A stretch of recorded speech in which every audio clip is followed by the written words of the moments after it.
معجزہ کسے کہتے ہیں، اور دوسری بات یہ ہے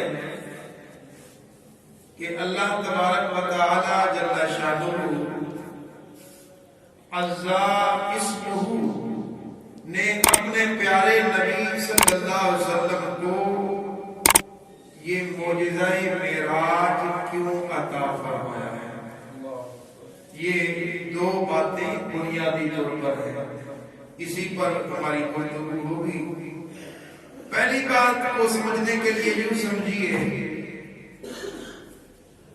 کہ کوئی بھی جو عمل ہوتا ہے، کوئی بھی جو کام ہوتا ہے، اس کا کوئی نہ کوئی ذریعہ ہوتا ہے، کوئی اس کا کرنے والا موجود ہوتا ہے۔ تو جو بھی کام ہم دیکھتے ہیں، جس چیز کو بھی ہم دیکھیں گے، اس میں دو حیثیتیں ہو سکتی ہیں۔ ایک یہ کہ وہ عادت کے مطابق ہے یا عادت سے ہٹ کر ہے۔ عادت کے مطابق ہو تو اسے کہتے ہیں عام معاملات۔ مثال کے طور پر اللہ تبارک و تعالی جل شانہ نے آنکھ کو بنایا ہے دیکھنے کے لیے، تو جب آنکھ سے کوئی شخص دیکھے گا تو یہ عادت کے موافق ہے۔ اسی طرح کان کو رب کائنات نے بنایا ہے سننے کے لیے، تو کان سے سننا یہ عادت کے موافق ہے۔ زبان کی تخلیق بولنے کے لیے، نطق کے لیے ہے، تو زبان سے بولنا یہ عادت کے موافق ہے۔ قدموں کو اس لیے بنایا گیا کہ اس کے ذریعے چلے انسان، تو قدموں پر چلنا یہ عادت کے موافق ہے۔ تو اگر کوئی کام عادت کے موافق ہو تو یہ عام معاملات میں ہے، اور اگر عادت سے ہٹ کر ہو تو پھر اس میں اور قسمیں بنتی ہیں۔ عادت سے ہٹ کر ہونے کا مطلب کیا ہے؟ یعنی اب آنکھ کی ایک حد ہے کہ اس نے ایک حد تک دیکھنا ہے، لیکن یہی آنکھ اگر ہزاروں میل دور تک نظارہ کر لے تو اب یہ عادت کے موافق نہیں ہے۔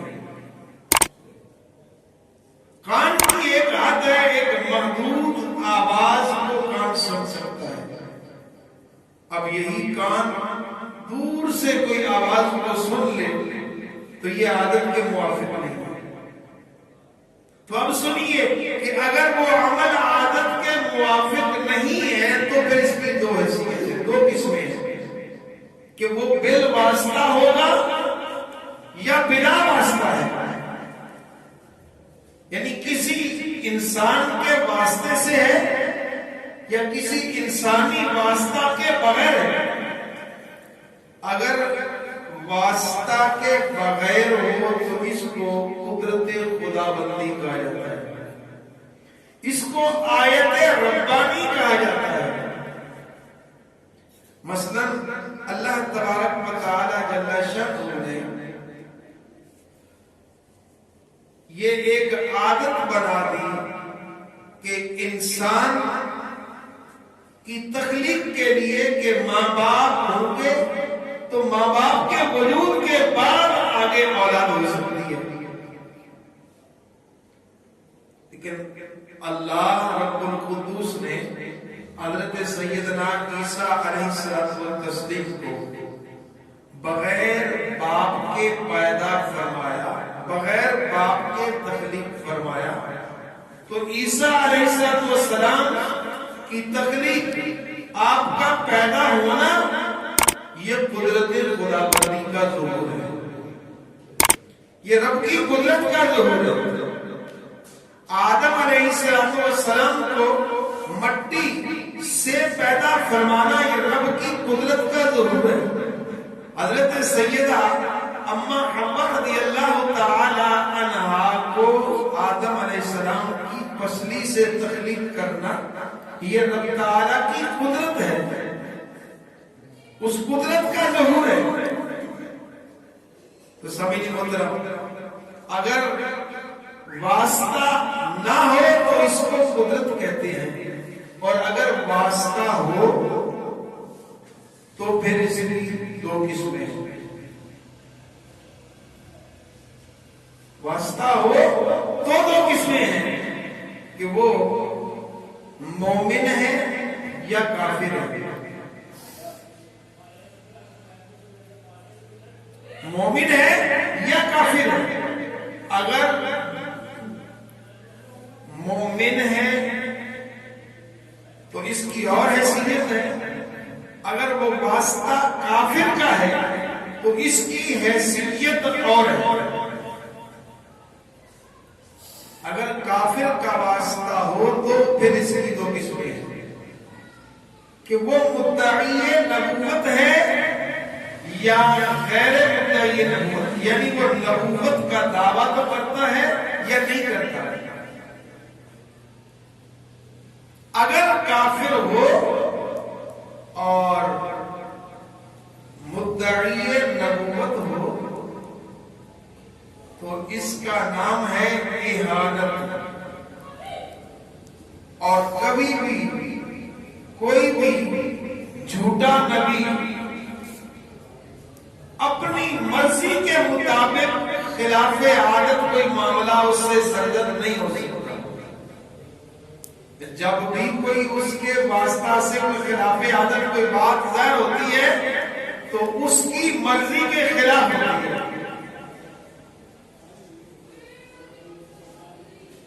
ایک مثال کے طور پر میں آپ کے سامنے بات رکھتا ہوں، اگر کوئی بندہ کسی کی آنکھ میں بھوک مارے تو اب اس بھوک سے یہ ضروری نہیں کہ اس کی اگلے کی جو آنکھ ہے وہ ختم ہو جائے، خراب ہو جائے، لیکن ہوا یہ ایک لعین مردود ملعون قادیانی مرزا قادیانی، اس کے پاس ایک ہو سکتا ہے اس کا ماننے والا ہو سکتا ہے کہ اس کا عقیدت مند ہو، وہ آیا اور آ کر کہنے لگا کہ اللہ کے نبی کی خاصیت ہے کہ جب وہ کسی کو دعا دے دیتے ہیں، کسی کو پھونک مار دیتے ہیں تو وہ بندہ بیمار جو ہے تندرست ہو جاتا ہے۔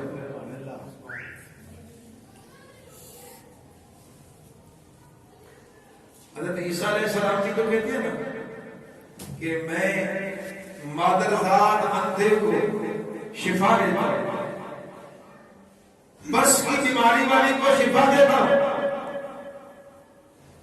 اب وہ شخص کہنے لگا کہ آپ اللہ کے نبی ہیں، مجھے میری آنکھ ایک خراب ہے، تو آپ ایسا کریں میری آنکھ میں دم کر دیں۔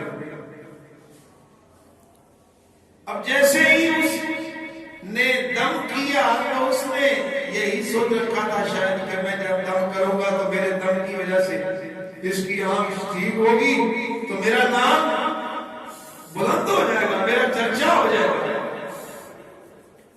لیکن کیا ہوا، جیسے ہی اس نے پھونک ماری تو اس کی دوسری آنکھ بھی خراب ہو گئی،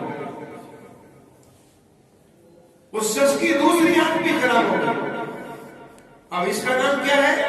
اہانت، یعنی مدعی نبوت ہو، جھوٹا نبی، اس کے ہاتھ پر خلاف عادت خلاف قیاس معاملہ ظاہر ہو سکتا ہے لیکن اس کی چاہت کے مطابق نہیں بلکہ اس کی چاہت کے خلاف ظاہر ہوتا ہے۔ اب اس کی دوسری قسم کہ وہ نبوت کا دعویٰ تو نہیں کرتا لیکن ہے کافر، پھر بھی اس کے خلاف عادات کچھ باتیں ظاہر ہوتی رہتی ہیں، تو اس کا نام ہے استدراج۔ استدراج بھی ایک قسم کا دھوکہ ہے۔ اب اس کی مثال کیا ہے؟ آپ نے دیکھا ہوگا داتا علی اجمیری رحمۃ اللہ علیہ ہے، تو داتا علی اجمیری رحمۃ اللہ علیہ کے جو مزار اقدس ہے اس کے ساتھ باہر والی سائڈ پر جو ہے، جو باہر کی طرف ہے، وہاں ایک قبر ہے، وہاں لکھا ہوا شیخ ہندی، شیخ ہندی لکھا ہوا۔ تو اب یہ کیا تھا؟ مسلمان ہونے سے پہلے اس کا تعلق ہندو مذہب سے تھا۔ آپ نے یہ بات بڑی مرتبہ سنی ہوگی، داتا علی اجمیری رحمۃ اللہ علیہ جب یہاں پہنچے، بلکہ یہ عمومی بات ہے کہ اللہ کے نیک بندے جہاں جہاں بھی جاتے ہیں تو ان کو کچھ لوگ تو وہ ہوتے ہیں کہ جو ان کی معاونت کرنے آتے ہیں، کچھ وہ ہوتے ہیں جو تنگ کرنے کے لیے بھی آتے ہیں۔ جب رب کے نبی کو قوم نے تنگ کرنے سے اپنے آپ کو باز نہیں رکھا تو پھر رب کے ولی کو کیسے باز ہو سکتے ہیں تنگ نہ کرے؟ تو وہ شخص جو ہے وہ آپ کی بارگاہ میں آیا، جوگی تھا، اس نے اپنے جادو کے زور پر لوگوں سے دودھ حاصل کر رہا تھا۔ آپ نے اپنے فیض کے ساتھ اس کے جادو کے اثر کو توڑ دیا۔ اب لوگ جو تھے آپ کے پاس وہ دودھ لانے لگے،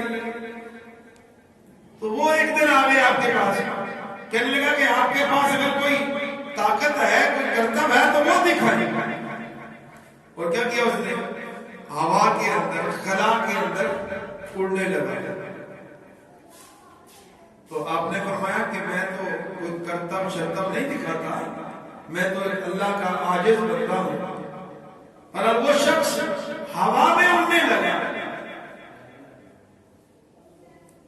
علی اجمیری رحمۃ اللہ علیہ، داتا علی اجمیری رحمۃ اللہ علیہ نے کیا کیا؟ آپ کے جوتے مبارک پڑے ہوئے تھے، اور ان جوتوں کو کہتے ہیں کھروڑے، وہ نا لکڑی کے بنے ہوتے ہیں۔ آج کل تو یہ عام لوگ استعمال نہیں کرتے، اور لکڑی کا بالکل سیدھا جو ہوتا ہے وہ چپل نما ہوتا ہے، اور درمیان میں انگوٹھا اور انگلی کے درمیان میں ایک جگہ ہوتی ہے جو وہ بندے پہنتے ہیں، وہ پاؤں یعنی وہاں رکھتے ہیں تو پھر وہ مضبوط ہو جاتا ہے۔ تو آپ نے اپنے ان جوتوں سے اشارہ کرتے ہوئے کہا کہ اس کو جلدی زمین پر لاؤ۔ اب یہ جوتے وہ لکڑی کے جو بے جان تھے، یہ ہوا میں بلند ہو گئے۔ اب یہ بلند ہوئے تو اس کے سر پر لگنے لگے۔ جیسے ہی سر پر لگے تو وہ شخص جو ہوا میں پہلے اڑ رہا تھا وہ زمین پر آ گیا۔ اسی طرح کی بہت سی باتیں آپ نے آئیں گی کہ دیکھا جی فلاں جادوگر ہے، اور وہ کیا کر رہا ہے؟ اپنے ایک بالکل ہلکے سے دھاگے کے ذریعے اتنا بڑا بھاری برتن اٹھا رہا ہے، اتنی بھاری چیز اٹھا رہا ہے۔ تو اس کا نام ہے استدراج۔ اس کا نام ہے استدراج۔ اب ایک دوسری چیز دیکھیے کہ اگر وہ واسطہ مومن ہے پھر اس کی دو قسمیں ہیں۔ مومن ہے تو دو قسمیں ہیں کہ وہ امتی ہے یا نبی ہے۔ اگر امتی ہے تو بھی اس کی دو قسمیں ہیں۔ امتی ہے پھر بھی دو قسمیں ہیں کہ وہ امتی ایک عام مومن ہے یا اللہ کا مقرب بندہ ہے۔ اگر عام مومن ہے، عام کلمہ وہ مسلمان ہے، کبھی نماز پڑھ لی، کبھی نماز چھوڑ دی، کبھی روزہ رکھ لیا، کبھی چھوڑ دیا، ایسے بندے کے ذریعے ایسے کے ہاتھ پر بھی کوئی خلاف عادات معاملات ظاہر ہو جاتے ہیں۔ مثال کے طور پر ہم بڑی مرتبہ ایسا کہتے ہیں کہ جی میں موٹر سائیکل پر جا رہا تھا تو سامنے سے فلاں چیز آ گئی، اب معلوم نہیں کہ اچانک موٹر سائیکل جو ہے وہ سلپ ہوئی ہے، گری نہیں وہ نہ گھومتی تو میں اس کے سامنے جو چیز آ گئی اس کے ساتھ ٹکرا جاتا. اب اس کا گھوم جانا اور پھر سیدھا ہو جانا یہ کیا ہے؟ عقل تو یہ چاہتی ہے نا کہ ایک چیز سیدھے جا رہی ہے تو اس کو سیدھا ہی چلنا ہے، مگر یہ گھوم جانا یہ کیا ہے؟ اس کا نام ہے معاونت، یعنی مدد. اللہ کی جانب سے بندہ مومن کی جو مدد کی جاتی ہے اس کا نام معاونت ہے. اور یہ صرف کوئی ایک آدمی نہیں، جو بھی کلمہ کو مسلمان ہے وہ اگر اپنی زندگی کی طرف دیکھے تو کئی محل ایسے گزرے ہیں، زندگی کے لمحات ایسے گزرتے ہیں بندے کے کہ جہاں ساری تدبیریں ختم ہو جاتی ہیں مگر رب کی معاونت بندے کو آ کر ضرورت ہے. اب اس نے کہا جس کے پاس کتاب کا بعض علم تھا، کہا کہ میں لاؤں گا آنکھ جھپکنے سے پہلے لاؤں گا. اب اسی آنکھ جھپکنے کے دوران، یعنی ایک جیسے بندہ آنکھ بند کرتا ہے اور کھولتا ہے، تو اتنا ہی تھا کہ سلیمان علیہ السلام نے کہا کہ اوپر دیکھا اور پھر جیسے دیکھا نیچے تو سامنے وہ تخت موجود تھا. اتنی طویل مسافت لیکن تخت سامنے موجود تھا. اس کا نام کیا ہے؟ کرامت. تو کرامت کا ثبوت کتاب اللہ میں قرآن میں موجود ہے. اب اس کے دوسرے پہلو کی طرف آ جائیے کہ اگر وہ امتی نہیں ہے، نبی ہے، تو نبی کی بھی دو حالتیں ہیں. ایک ہے اعلان نبوت سے پہلے کی زندگی، ایک ہے اعلان نبوت کے بعد کی زندگی. اگر اعلان نبوت سے پہلے نبی کے ہاتھ پر اگر کوئی خلاف عادت کوئی چیز ظاہر ہوتی ہے تو اس کا نام ہے ارحاس. ارحاس. اب اس کی ایک مثال میں آپ کے سامنے رکھتا ہوں. نبی کریم صلی اللہ علیہ وسلم نے جب ملک شام کا سفر کیا، پہلی مرتبہ جب آپ صلی اللہ علیہ وسلم نے اپنے چچا کے ساتھ ملک شام کا سفر تجارت کی غرض سے فرمایا.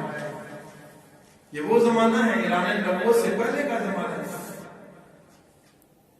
اب جب وہاں پہنچنا تھا تو وہاں ایک بحیرہ راہب مشہور ہے. یہ مشہور بات ہے احادیث کے اندر کہ وہ راہب جو تھا وہ ہمیشہ عبادت میں مصروف رہتا ہے، ہر وقت عبادت میں رہتا ہے. اس کو کوئی گرد نہیں ہوتی تھی کون آ رہا ہے کون جا رہا ہے، کسی کا استقبال نہیں کرنا. قافلے جاتے بھی تھے آتے بھی تھے، کبھی سامنے نہیں آئے. لیکن اس مرتبہ جب قافلہ گیا تو وہ اپنے عبادت خانے کو چھوڑ کر بھاگتا بھاگتا اس کے پاس قافلے والوں کے پاس گیا. کہنے لگا قافلے والوں میرا جی کرتا ہے، میرا دل چاہتا ہے میں تمہاری دعوت کروں. کہنے لگا میرا دل کر رہا ہے تمہاری دعوت کروں، اپنے پاس بلاؤ، تمہیں میں اپنے پاس کھانے کے لیے بلاؤں. اب یہ سارے قافلے والے حیران ہیں کہ سفر تو پہلے بھی کرتے تھے، پہلے بھی یہاں سے گزر کر جاتے تھے، کبھی اس نے دعوت بھی نہیں کہا، کبھی اس نے تو پانی تک نہیں پوچھا، لیکن آج کہہ رہا ہے کہ آؤ میں تمہارے لیے دعوت کرتا ہوں. قافلے والوں نے کہا اچھا ٹھیک ہے ہم آپ کی دعوت کو قبول کرتے ہیں. اب سارے افراد چلے گئے. نبی دو عالم صلی اللہ علیہ وسلم کی عمر مبارک اتنی نہیں ہے، ابھی بچپنا ہے، تو انہوں نے ہمراہیوں نے ساتھیوں نے بچہ سمجھ کر کہنے لگے آپ ایسا کریں ہماری سواریوں کے پاس ٹھہر جائیں، ہمارے ساز و سامان کی حفاظت کریں اور ہم دعوت کھا کر آ جاتے ہیں. آپ صلی اللہ علیہ وسلم وہاں موجود رہے. اب سارے لوگ جو تھے وہ اس راہب کے پاس پہنچ گئے دعوت کے اہتمام میں. راہب پھر آئے، کہنے لگا قافلے والوں بتاؤ کوئی تم میں سے ایسا شخص بھی ہے جو پیچھے رہ گیا یا سارے آگے ہو؟ وہ کہنے لگے کہ ہاں ہم باقی تو سارے آگے ہیں، ایک بچہ ہے ہمارا، ہم نے اس کو اپنے ساز و سامان کی بات کے لیے چھوڑا.